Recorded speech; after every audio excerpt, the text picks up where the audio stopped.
Okay, welcome student. Today starts the second lectures of the topic, that is optics, and we are should be discussion in this topics the ray optics in deeply. आपण काय करायचं, जी काही optics तीन classification study केले ते ray optics आहे, wave optics आहे, त्याचबरोबर particle nature of the light आहे.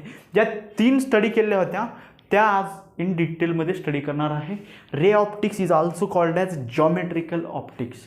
तर रे ऑप्टिक्समध्ये कशासाठी वापरले जाते रे ऑप्टिक्स, तर आपण म्हटलेलं होतं की it is useful for the laws of reflection properties to show the reflection, refractions, total internal reflection, double refraction, अशा वेगवेगळ्या पद्धतीच्या प्रॉपर्टी यूज करण्यासाठी किंवा ती प्रॉपर्टी फिनॉमिना स्टडी करण्यासाठी आपण ते वापरलेलं आहे असं म्हटलेलं होतं. तर आज आपण ते इन डिटेलमध्ये बघणार आहे. That is heading the ray optics. ray optics or geometrical optics.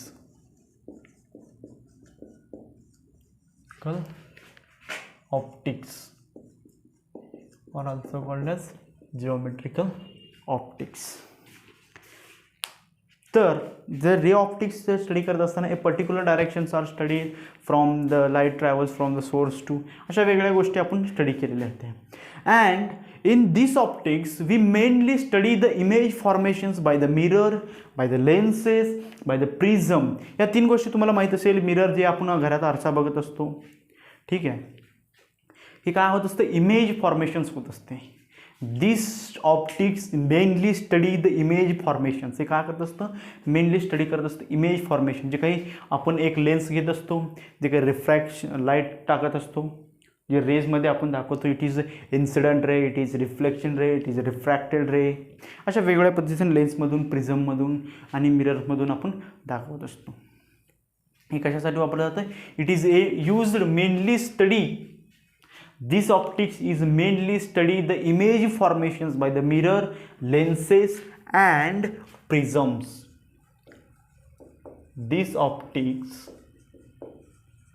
mainly study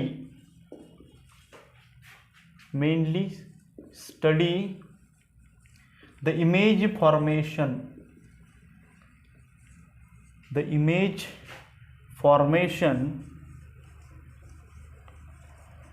by a mirror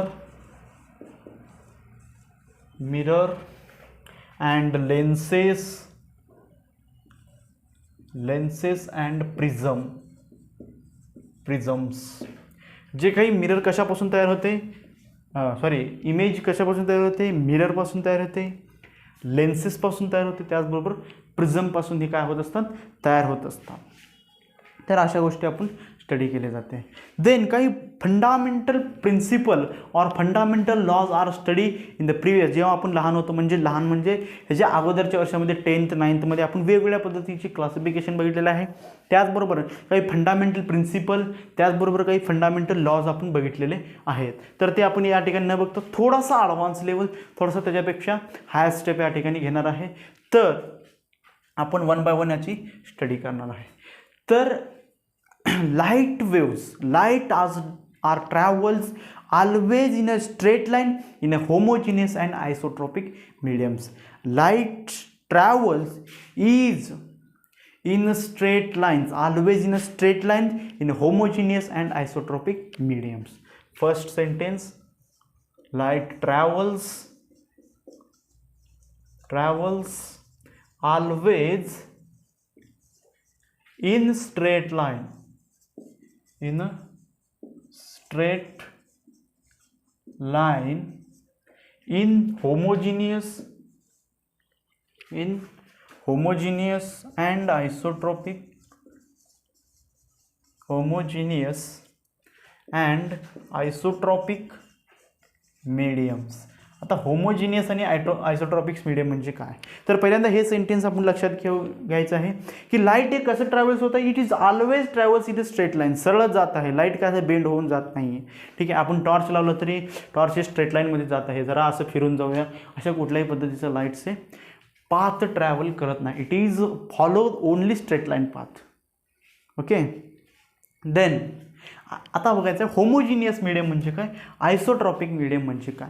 homogeneous medium म्हणजे the property of that mediums is the same at anywhere.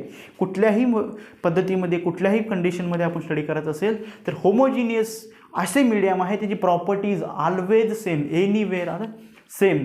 And isotropics म्हणजे काय, it the property are same in all possible directions. Property are same of that mediums in all possible direction. This is called as homogeneous and isotropic mediums. First is homogeneous medium म्हणजे काय.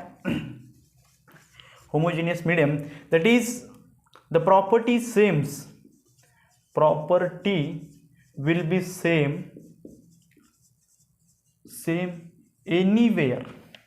anywhere, property are same anywhere. And next is isotropics. The property are same, the property will be same of that medium will be same in all directions. अशा दोन medium आपल्याला आज study करायला भेटलेला आहे. तर इंटरेस्टिंग आहे टॉपिक्स. जितका समजेल तितका अजून आपल्याला आवड वाढत जाईल. आणि आपण जे काही डे टू डे लाईफ्समध्ये बघत असतो ते एक्झाम्पल्स आता हळूहळू आपण काय करणार आहे, स्टार्ट करणार आहे. थोडीशी बेसिक सांगत असताना आणि त्याच पद्धतीनं जे काही यामध्ये काय एक्झाम्पल्स वगैरे सांगण्यासारखे नसल्यामुळं आपल्याला थोडासा बोर होत आहे. तर जेव्हा आपण स्टडी करत असतो डे टू डे लाईफ्समध्ये रिफ्लेक्शन असू द्या, रिफ्रॅक्शन असू द्या, टोटल इंटरनल रिफ्लेक्शन्स, स्पेरिकल ॲब्रेशन्स, अशा वेगवेगळ्या properties of the light study करत असताना आपल्याला मजा तर येणारच आहे. ठीक आहे. तर and another is if two or more rays are intersected at a point without affecting their path beyond that points. म्हणजे दोन किंवा दोनपेक्षा जास्त रेज ऑफ द जी काही रे ऑप्टिक्स असणार जे एका पॉईंटला मीट होत असतात तेव्हा त्यांच्या जे पाथ आहे ओरिजिनल पाथवर काहीही इफेक्ट होत नाही आहे, ते डायरेक्ट पासआउट होत असतात, पाथ इफेक्ट होत नाही. टू ऑर मोर्स म्हणजे second points, two or more raise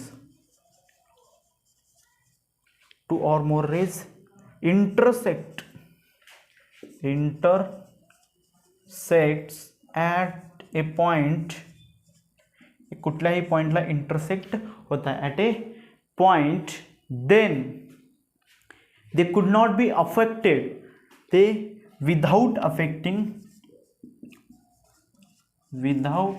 affecting on their path, without affecting on their own path, beyond that the points. ठीक आहे, बियॉन्ड दॅट पॉइंट्स. तर दोन किंवा दोनपेक्षा जे काही रेज आहेत ते एका पॉईंटवर मीट झाल्यानंतर त्यांचे जे काही इफेक्ट असणार आहे ते त्या पाथवर नसणार आहे. तर ह्याच्यानंतर आपण बघायचं आहे आता लॉज ऑफ रिफ्लेक्शन्स. ठीक आहे, laws of reflection, laws of reflections, laws of रिफ्लेक्शनचे काय लॉज आहेत हे आपण या ठिकाणी स्टडी करणार. रिफ्लेक्शन्स बघत असताना आपण या ठिकाणी एक रे डायग्राम करणार आहे. This is the medium, this is water medium आहे किंवा हे एक मिरर आहे असं कन्सिडर करा. दिस इज द मिरर आणि इन्सिडंट रे आपण या ठिकाणाहून एक इन्सिडंट रे टाकलेला आहे. आणि त्याचबरोबर रिफ्रॅक्टेड रे देखील एक अनदर डायरेक्शनमध्ये जात आहे. तर incident ray and refracted rays are lies in a same planes, एकाच प्लेनमध्ये असतात. ठीक आहे, इन्सिडंट रे आणि रिफ्रॅक्टेड रे जे काही मी काढलेलं एकाच प्लेनमध्ये असतात आणि सेम मीडियम्समध्ये असतात. It is lies in a same medium and same planes and the normal will be drawn at a perpendicular to the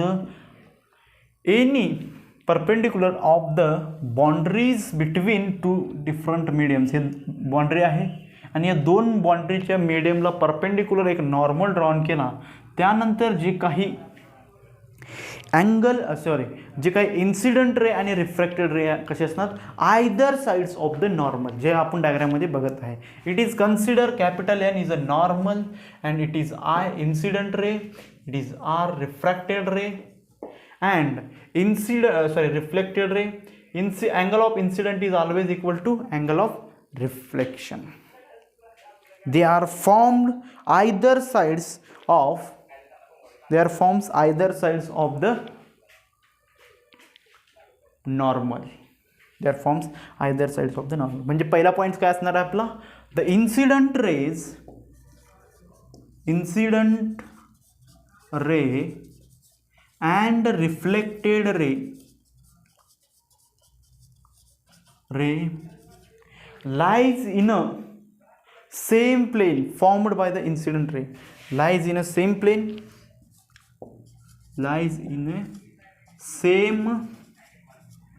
plane formed by the incident rays, and we can be draw normal at the point of incident. हे काय असणार आहे, या ठिकाणी incident झालेला आहे जे incident ray, आणि हे असणार आहे point of incident.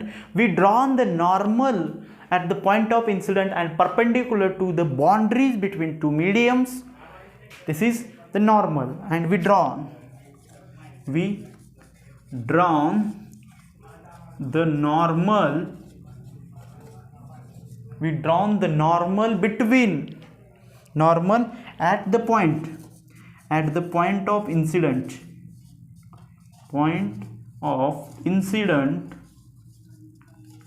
point of incident and perpendicular to the boundaries between two mediums, and incident rays and refracted rays are either sides of the normals. Then another is the second point they are mostly interested, that is in the laws of reflections, the angle of incident I, is always equal to angle of reflections. Angle of incident I is always equal to the angle of reflections. त्यानंतर आपण बघत आहे laws of रिफ्रॅक्शन्स. Lodge of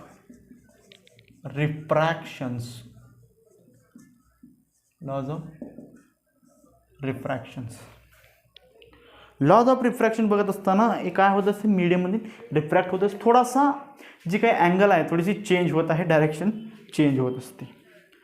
तर जे काही हे sentence लिहिले त्या ठिकाणी देखील लिहू शकतो, एकाच प्लेनमध्ये आपण दाखवू शकतो. Then θ1 is the angle of incident, एका मीडियमने angle of refracted, and another is then consider the θ1 is the angle of incident, याला रिफ्रॅक्टेड देखील म्हणू शकतो. Angle of incident on the boundary we can be formed. Then θ1 is the angle of incident, and n1 it is the absolute refractive index. आपण या ठिकाणी अशा वेगवेगळ्या असा एक फॉर्म्युलाज आपण स्टडी केलं होतं, ॲब्सोल्यूट रिफ्रॅक्टिव्ह इंडेक्स. ठीक आहे. then n1 is the absolute refractive index of the medium 1, and another is refracted rays are produced θ2, that is angle of refractions, and n2 is the angle of absolute refractive index of the another mediums. त्यानंतर एक books pharma, it is the study of optics, study करण्यासाठी एक फर्मा म्हणून use केलं जातं. तर त्या ठिकाणी सांगितलं आहे की a rays of a light is always chosen a path of a least time. म्हणजे जी काही रेज ऑफ द लाईट्स असतात is always choose the path of least times. म्हणजे एखाद्या बल्ब असेल तर आपण जेव्हा एखादी दरवाजा उघडला आणि रूममध्ये बल्ब लावला तर it is always travel in a straight lines. This is a least time path असणार आहे. ठीक आहे. या ठिकाणी आपण बल्ब आहे आणि या ठिकाणी एक ऑब्जेक्ट आहे. तर या ठिकाणापासून या ठिकाणी जर लाईट ट्रॅव्हल्स होत असेल तर इन ऑलवेज स्ट्रेट लाईनमध्ये जात असते. एक कमीत कमी लिस्ट टाईम पाथ असते. ते असंही जात नाही आहे किंवा असं देखील कुठल्याही डायरेक्शनमध्ये असं जात नसते. अशा पद्धतीनं it is the properties of the light rays. Then एक प्रॉब्लेम्स आपण या ठिकाणी स्टडी करणार आहे. प्रॉब्लेम्स नंतर लेक्चर फिनिश होणार. ठीक आहे. तर थिकनेस ऑफ द एक स्पेक्ट्रम आहे. थिकनेस ऑफ द देन एक स्पेक्टॅकल आहे, त्याचं थिकनेस जे काय दिलेलं आहे, it is the thickness of the spectacle is 2 mm, 2 millimetre is the thickness of the spectacle त्या ठिकाणी आपल्याला दिलेलं आहे. त्याचबरोबर त्या मीडियमची रिफ्रॅक्टिव्ह इंडेक्स जे काय दिलेली आहे, ॲब्सोल्यूट रिफ्रॅक्टिव्ह इंडेक्स जे काय दिलेली आहे, इट इज 1.5 इतक्या त्याची रिफ्रॅक्टिव्ह इंडेक्स दिलेली आहे. तर क्वेश्चन असा आहे की जर लाईट या जी काही आपल्याला काचेची ग्लासची जी काही स्लॅब दिलेली आहे असं कन्सिडर करू, तर त्या स्लॅबमधून जाण्यासाठी लाईटला किती टाईम लागेल, अशा पद्धतीने एक क्वेश्चन समजणार. आणि speed of light in a vacuum that is equal to 3 × 10⁸ metre per second हे आपल्याला दिलेलं आहे. तर आपल्याला फाइंड आउट करायचं आहे वेलॉसिटीज, व्ही फाइंड आउट करायचं आहे. रिफ्रॅक्टिव्ह इंडेक्स दिलेला आहे, velocities, speed of the light in a vacuum दिलेला आहे, तर आपण हे कॅल्क्युलेट करू शकतो. देन हे अशा पद्धतीने यूज करायचं आहे. तर V is equal to C upon N. Am I correct? हे इक्वेशन्स बरोबर आहे का? आपण काय केलं, फक्त थोडासा चेंजेस केलेला आहे, त्याची पोझिशन्स V आणि N ची पोझिशन चेंज केलेलं आहे. Then this is equal to C 3 × 10⁸ divided by 1.5 that is 2 × 10⁸. This is the velocity असणार आहे. आता आपल्याला भेटलेलं आहे वेलॉसिटी. आणि त्याचबरोबर जी काही डिस्प्लेसमेंट ट्रॅव्हल करणारी जी काही डिस्प्लेसमेंट आहे, डिस्प्लेसमेंट म्हणजे काय असणार आहे, थिकनेस ऑफ द स्लॅब असणार आहे. Thickness of the slab is 2 mm, 2 × 10⁻³ metre. ठीक आहे, हे मीटरमध्ये आहे आणि हे पण काय आहे, मीटर पर सेकंडमध्ये आहे. जे दोन्हीची SI युनिट सेम आहेत, तर आपण काय करू शकतो, फॉर्म्युल्यामध्ये यूज करू शकतो डायरेक्टली. तर आपल्याला कॅल्क्युलेट करायचा आहे टाईम, आणि टाईम कॅल्क्युलेट करत असताना it is the velocity is equal to या अशा पद्धतीने काहीतरी इक्वेशन्स आपण स्टडी केलं आहे क्लासिकलमध्ये स्टडी करत असताना. ह्याच्या खूप अगोदर लेक्चर्समध्ये स्टडी केलं आहे. Velocity is equal to displacement upon time, distance upon time, speed is equal to distance upon time. आपल्याला दिली माहिती आहे, डिस्टन्स माहिती आहे, त्याचबरोबर वेलॉसिटी देखील माहिती आहे. कॅल्क्युलेट करायचं आहे time, T is equal to S upon V. आपण यूज करू शकतो का, S always S upon V. S का आहे 2 × 10⁻³ that is also 2 × 10⁻³ and divided by 2 × 10⁻³ into divided by 2 × 10⁸. This is equal to 2 cancel 1 × 10⁻11. तर अशा पद्धतीने आपण एक प्रॉब्लेम्स या ठिकाणी सॉल्व्ह केला. आणि टाईमचे जे काही युनिट्स असते इट इज अ सेकंड. एक सिंपल प्रॉब्लेम होता. तर आपल्या जे काही टाईम लागणार आहे या 2 mmच्या ग्लासमधून एक लाईट रे पास व्हायला, हे इतका टाईम त्या ठिकाणी लागणार आहे. It is very minor Times. आणि आपण काय शिकलेलं आहे, रे ऑप्टिक्स और जॉमेट्रिकल ऑप्टिक्स इन डिटेलमध्ये. ते शिकत असताना आपल्या 2 गोष्टी माहिती झाल्या, ते म्हणजे होमोजिनियस मीडियम्स आणि अनदर इज आयसोट्रॉपिक मीडियम्स. म्हणजे काय, होमोजिनियस मीडियम म्हणजे काय, हे देखील आपल्याला स्टडी करण्यात आलं. त्यानंतर आपण स्टडी केलं laws of reflection and laws of refractions, आणि एक प्रॉब्लेम्स आपण सॉल्व्ह केलेला आहे. तर या सगळ्या गोष्टी बेसिक आहेत. आपण प्रिव्हियस टॉपिकमध्ये किंवा प्रिव्हियस इयरमध्ये सगळं स्टडी केलेलं आहे. फक्त थोडासा ॲडव्हान्स लेवल आपण स्टडी या ठिकाणी ऑप्टिक्सच्या टॉपिकमध्ये स्टडी करणार आहे.